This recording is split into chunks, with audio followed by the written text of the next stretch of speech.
gentlemen, thank you for that small commercial break. Small commercial break. And let me get our pretty faces back up here. Bouse. I need everybody on the stream to say Bouse one time for no apparent reason. And we're also about to jump into game number 2 between DDE and Hendreless, and this time it's going to be on Shakuras. It's exciting stuff. Just Exciting asking stuff. them if these guys are ready.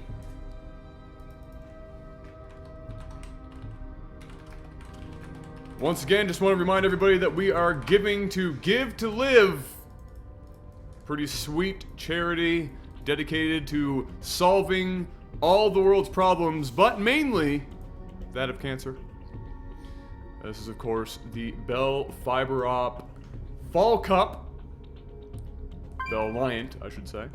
Bell Alliant Fiber Op, the fastest thing since Donovan Bailey in Canada. That is quick. I don't think anybody's gotten faster than him since. No. Like, in the scale of, like, sprinters, like, we're still happy about Donovan Bailey because I don't think we've had another man come up to actually challenge anybody from the States or Jamaica. He's a fast dude. He's a fast man. Fast dude. He's a fast man. No joke. Here we go, ladies and gentlemen. This is going to be game 2. DDE taking a 30-minute crazy slugfest on Daybreak. Just shy of mining out the entire map. Just about. Just about. So, maybe both players last game were... they were greedy in their own right, and then it just came into a sort of a stalemate, and then they started duking it out, and I felt that one guy was taking it, and then a couple of bad things. It was very, very close for the entire matchup. Absolutely. And then, like, one bad engagement for Hendreless really costed him the game. And, of course, some nice Ling run-bys from DDE getting rid of the economy. You just spit right in my eyeball. Did I really? That happened. Sorry, man. That's okay. I'll see you tomorrow. No big deal. I only need one eyeball to say this anyway. I didn't even know. Mr. MaximusBlack! Yes. Hit me up with the sound of a painful eye after having been spit in. Oh, fuck! Oh! It's the worst. It's the terrible. worst. It's worst terrible. feeling. Do you ever, like, spit on somebody, like you're talking to them, you spit on them, and you don't say anything, but you're just hoping that they don't... They didn't realize They didn't realize it? Yeah, you just stare at them, waiting for a reaction. General rule of thumb, if their facial expression hasn't changed or they didn't have, like, a facial tick, Yeah. they have no idea it happened. Yeah, I got a confession to make. When I was serving food, because I used to sling chicken, don't say the You obvious. threw chicken across the room? Sometimes when I got pissed enough and they didn't tip good enough, That actually sounds entertaining, I'm not yeah, gonna I lie. take a freaking piece of white meat and I just chuck it right across the room and then pick it That's up racist. and eat it because I don't like wasting chicken.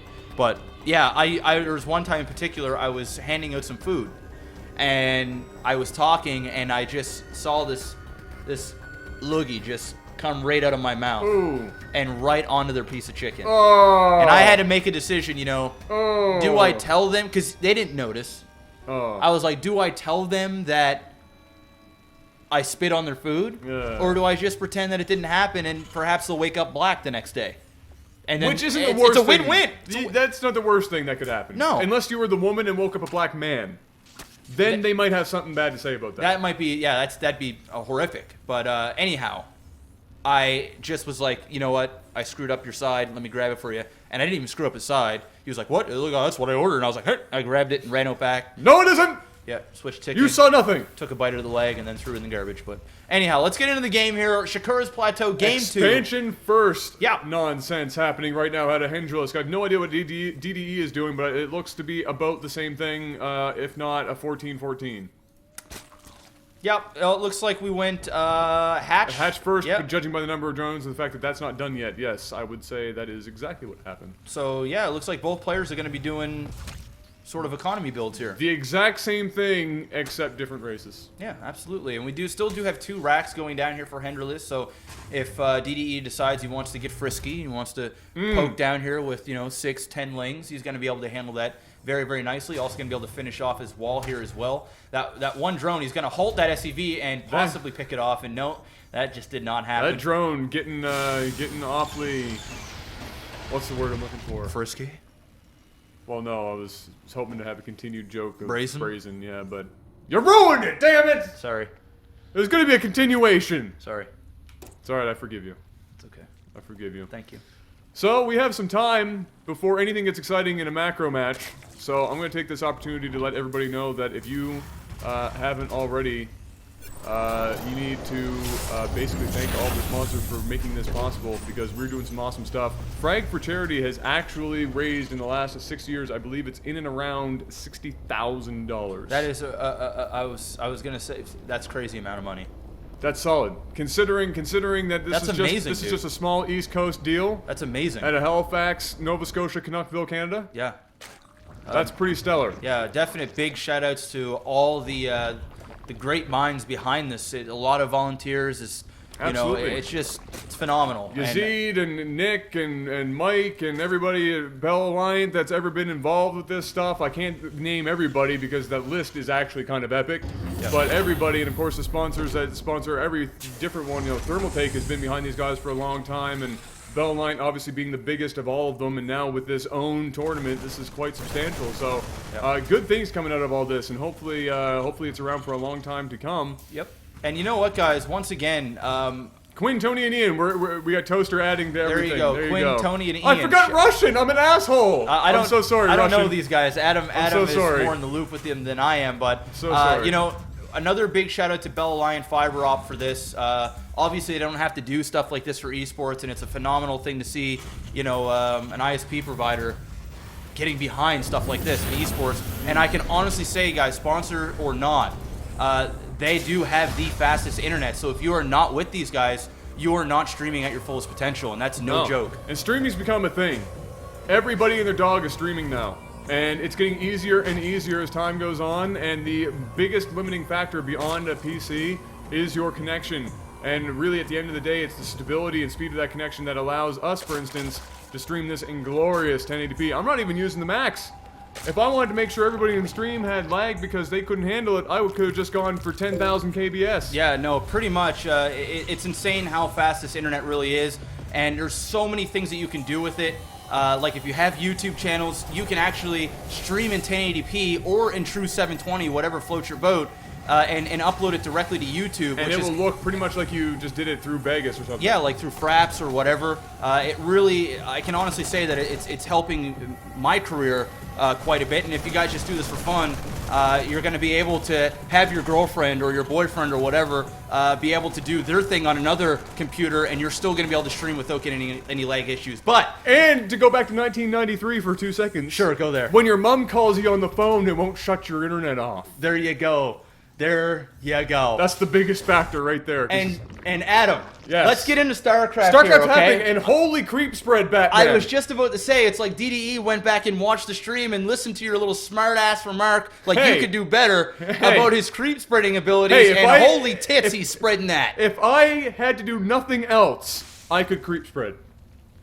If I didn't have to worry about building units or anything, I could spread with the best of them. No, I'm sure you could. Actually, probably not. If I'm going to be completely honest with you, I'd probably fail at that too. Yeah, probably. Yeah. You probably don't even know that other creep tumors can create other creep tumors. No, I know that much, but only because of mono battles.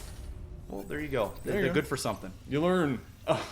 You learn. Let's take a look at the units here. We got 44 SCVs, 52 drones. Pardon me. I want to like burp and sneeze at the same time, which is kind of uncomfortable. It's uncomfortable, but You also don't get any pleasure out of either one of them. Yeah, exactly. You don't get the full effect of either one. Yeah, like when you sneeze, it's like, it's that thing. You sneeze 8 times, it's like the equivalent of an orgasm. But it's really bad if you just sneeze once, because you're like, oh man, I want to have more sneezes so it can be the equivalent of an orgasm. But that right there was like half a sneeze, which is just painful and not fun. It's the worst. Yeah, it's terrible. It's like blue balls for your nose. You know what? That's probably the best analogy I've ever heard you say in my life. You actually just nailed it, dude. Blue nose. Blue nose. There you go. Nova Scotia. If there's Canadians here, you're gonna get that shit. Blue nose. Somebody. Maybe that's the next thing. Somebody make sure. Go. There's gonna be a meme now. Yeah, you need to hit up Urban Dictionary again and make sure that that's not already a thing, and then give me credit. Hey, look at this, LAGTV not talking about Starcraft. Hey, that never happens. Good thing is that nothing has really happened. There's been some poking and prodding. Some macroing right now, yeah. That's about it. But hey, there's something going on right now. There is a hit squad of Infestors working their way down this map. He does not have a missile turret. It is now just going up here in the natural mineral line. This is going to be a lot of infested Terrans at him. This is going to be a whole... Oh, no. Deny! No, he's gonna go. He's gonna go for it. Oh, he's saying, "Oh, why don't you come on in, sir?" I think he's just waiting for units to hit the front of these and then just throw in a bunch of infested Terrans and kill it all, or like fungal it to death. I'm not sure what he's trying to do, but that's going to slow him down. This is the big reason maybe why he's not doing it. And there's the infested Terrans right there. Holy sweet titties. He's going in, and there is a whole bunch of supply depots there. There's going to be a major supply block and another drop down here at the third for a Hendrillus trying to deal significant damage. Might be able to get rid of a spine crawler. Here comes the Lings, going to be forced to pick those bad boys up, and the damage is being dealt at him. That base is gonzo. He's going to get rid of this. Oh, huge fungal on the line, and oh my god. Wow. Every game, DDE just does not like SCVs, man. He's got a problem. He's a bit prejudiced. Just does not like them. You might want to see a therapist about that. That could be a thing that will leak over into real life. How crazy was that, man? That was a massive fungal, and he's going to shut down that. He's going to get rid of that. Pretty much everything in here at this point, and he already has. There's barely anything remaining at this. I'm really surprised, actually. I mean, he got rid of all the SCVs. I'm surprised he didn't try and get rid of the command as well. But good job cleaning up all of this harassment back at home too by DDE. He is. I don't want to do it because it's a bad joke, but he's tearing it up, and he's not even tearing. Yeah. I'm sorry. No, it's all right. Sometimes you gotta do what you gotta do. I'm sorry. Like sometimes there's no other words to describe it, and it just bad puns happen. Yeah, I mean, pretty much all those infestors stayed alive there. I may have lost one or two, but I mean that was so cost effective. 22. That's about the most cost-effective group of infestors ever. That was just purely infestors. No, nothing else happened there. That was just infestors all day. The great thing about it was his army didn't have to be there, so he was able to defend all of these random drops all over the place with relative ease. Of course, you know, he got some drone kills there, but it just wasn't cost-effective like DDE did here against Hendrillus. And there's no comparison. He's sitting now on 2 base. He wasn't able to keep this command down here at the third. And basically, Hendrillus is just trying to do drops to try and buy some time. Listen, you know you've hit a low spot when Zerglings are chasing a bunch of Hellions away, and down they go. DDE taking absolutely epic map control right now. He is taking his 4th. He has got so many creep tumors on this map right now. Oh, that's just terrible luck. Oh, wow. He just gave him 3 medevacs and said, hey, yo, here you go, brother. Black Friday was 2 days ago. Don't be giving your crap away for free. Yeah, cool. In my life, it's Black Friday every Friday. Black November now because the economy's so bad. Actually, some sites actually say that it's no longer Black Friday, and then have you know. I don't think you got what I said. No, I got it. Okay, I got it. Okay. Well, I got it. There's no reaction there. I got it. I didn't know if you wanted a reaction. I wanted a damn reaction. You're black. You're black 365 days of the year. All right. Oh, well, that was entertaining. Well, he got rid of 2 of 2,000 creep tumors, so that was not effective at all. And now he's going to get chased back out of here, unfortunately, as DDE continues his world domination with these infestors and lings. He's not even opting to go any muta this time. He just says to hell with it. Oh, he doesn't need to at this point. Oh, this is going to end poorly. This is going to be all the way bad. This There's going to be some sick fungals, and then these lings are going to come around and surround these marines. Oh my goodness! I mean, he's got to know this is coming. Oh my God! What a huge pickoff! Oh, these infestors! Dear God! Holy sweet titties!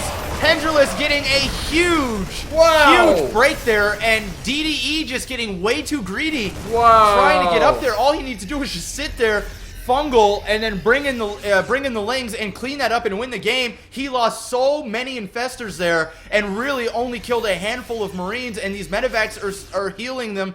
That was bad news bears for DDE. I mean, it's still. Let's put it this way: he's still okay, but. That was not good. That was not great. That was an unfortunate loss and a significant one at that, as they had pretty much full energy. Yeah, they could have wreaked havoc. Freaking right. He could have killed everything there, but he went too far. Could have won the game right there, man. The turret picked it up, and at that point, they all unburrowed, and bad things happened.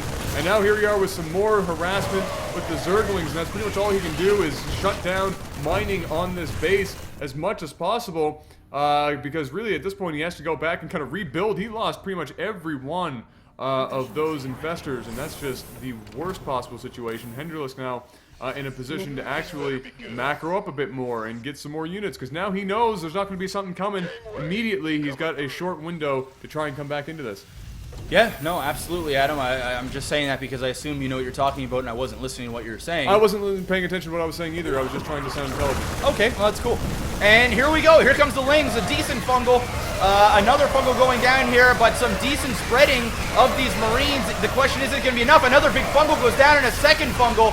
He's not going to be able to finish this, I don't think. No, the Marines are going to be able to stay alive here. And once again, Adam, this should not have taken place from... I can't get over that Infestor fail. That happened there. That was highly unfortunate. I mean, he did a lot of SCV kills once again, but No the game could have ended, and I think DDE is now not in such a great position that the third base is now down for him. He's still, well, he's got a fourth base now, and that is starting to get saturated, so he's definitely still in good grace here in this game, but wow, is he not playing with fire? Oh, absolutely. No, and that intelligent thing that I had said earlier, completely nullified by that Ling run by the way. Okay. Completely. I don't know what you said, but once again. Yeah, that happened. Okay. It happened. But look at this. He's going to send the creep just over that small gap there and start to get it a little bit more annoying here for Henderless. And look at this. No. Endless Zerglings, but now it's too late. No. He's got this unlocked now, DDE. No. Go home. You're not doing it. And the last thing he wants to do is give away a whole bunch of Marines and then give Henderless a reason to go and try and pick up and expand. No, exactly. What he needs to do at this point, if I was in Henderless' position, I would be doing the drops again. I would start dropping up here or down here, starting to make these Lings spread around, and then start to push and expand. He doesn't have a tower right now. He needs to get control of these towers. He needs to get rid of some of this creep. Starting to get way out of hand up top here. He's gonna spot that. Yeah, the factory is just sitting on top there, but he really needs to start to make something happen. As well as he's playing right now, and a couple of lucky breaks that he had, he still needs to work for this win. He hasn't gotten it yet. He's been sitting on this 137 supply for the longest time, and here comes some Lings, gonna try and pick off a couple of Marauders, but this is just not cost effective, man. He's losing quite a bit of Lings here to manage to pick off, what, 2 Marauders and a Marine? It's debatable. It's debatable at this point. This time it looks like he is going to bring the Ultralisk into effect now, and that isn't a bad idea because once again the Marauder count dangerously low, and look at the amount of infested Terrans. A lot. The Lings need to come in. Holy crap! Now that is cost effective, sir. That has pissed him off a little bit. Unfortunately, not really killing anything. Too much stimming and too many. Oh, look at this! It was a big nice. retard magnet, but look at this. Henderless just totally ready for it, and that was another failed attempt. He tried to make something happen there, but it just didn't work out all that great. Some more double retard magnet! But it's just not going to work here. It's just going to get melted so quickly, and now you just do not give Terran opportunities like this. It's just so powerful. Fireball, but a couple of... Oh, a huge fungal goes down. And here come the for Ultralisk. DDE, and a big fungal on top of those medevacs. I don't think it's still going to be enough, though. And wow, all those infestors with basically no energy left. Just 2 of them. Are they going to be able to get the fungals down beforehand? No, they don't. And this gives Henderless an opportunity to possibly do a drop now. I'd love to see him do some drops here. I know that there's a lot of pressure, a lot going on, but he really needs to make something happen. Zerg now got another expand up top here. The longer he waits, the worse it's going to get for him. All those infestors are going to die here if he does not. Okay, there we go. Very, very nice. There we go. Couple of decent fungals, and now he's using his army as one. He's not splitting it up, trying to do something crazy. You know, it was a decent attempt, but when it doesn't, it's this high risk with like high reward. But if it fails, it's just awful. That's the whole point of a high risk, high reward situation. Thank you. Thank you. No problem. I'm back. I got your back. Thanks, homie. I got your back. That's why we're a team. Exactly. You know, we got each other's backs. Both gentlemen have been pumping out a lot of money into their armies right now. They don't have anything really for minerals to speak of on either side, and quite impressive, really, the non-stop attacking that has been going on right now, and the constant defense here from Henderless, judging by the pretty much always ahead DDE in terms of the food count. A lot of that I don't even think is workers at this point. I think he's actually just been yeah, well, it's a little bit, but not that much. 65 workers at this point in the game. That's not that much. It's not that much, no. No, and so really he's been doing quite well, and I think the drop that you were looking for is just about to happen, Mr. MaximusBlack. He is now moving across to do this. He's not going to find any tech or anything like that in here. Which, you know what, is great from DDE. He's hiding his tech. He's probably got it down here at the natural. Yep. There it is. The infestation pit is there. Where's the Ultralisk? Den is somewhere. I don't know where it is, but he's got it hidden relatively well. Yeah, I have no idea. But that's going to be, you know, at this point, Oh, there it is. Okay, there we go. All right, we missed it. It's there. It's there. All right, decent attack here from Hendulus, but not as much damage as he needed to do. Oh, nice pick off here. Look at that. 2 Infestors, 3 Infestors. Could be a possible 4th Infestor down there. That was cost effective. Very, very nice. And this is what he needs to do. He needs to start picking apart the Zerg, keeping him away from his base. He also needs to expand again. He's 193 to 109. That's some shit. Yeah, no, it's once again, right? DDE did this last game where he's just picking apart his economy little by little. 43 SCVs in total gone. In last game, it was well over 100. The fact that he's killing all those, it's making up for a couple of bad decisions that DDE has been making. And that's pretty much, you know, he is playing a solid game, but in both games, there's been a couple of moments that's just been like, wow, he could totally give the game away here. But he makes up for it with phenomenal harassment of those worker lines, absolutely. And that's definitely been the key thing here. And the creep spread here is phenomenal. Absolutely unreal. It's absolutely unreal. Unreal. It's so unreal that he's gonna lose his base. Yeah, he might even lose this game right now. Yeah, no, this might be it. He's gonna be careful with the choke points that he's gonna get into here, but it looks like a lot of epic fungals is gonna help him a great deal here. He's gonna be careful though as the scan goes down. Ultralisk and Zerglings in the line, getting rid of everything. That expansion goes down, and that was basically Hendulus' last remaining hope. You see those manor scans there. He put down there like 5 or 6 scans because he knew the game was over. That's it. And that is it. It looks like DDE is going to take this series 2-0. 2-0. Well played by both gentlemen, though. Off racing, don't forget. Yeah. Both gentlemen off racing, so very well done indeed. Both of them could probably beat me off race. Oh, I can guarantee you they'd beat me off race. They'd beat me playing as 3 different players simultaneously. No question. How'd you guys enjoy that game? Let us know. Let us know.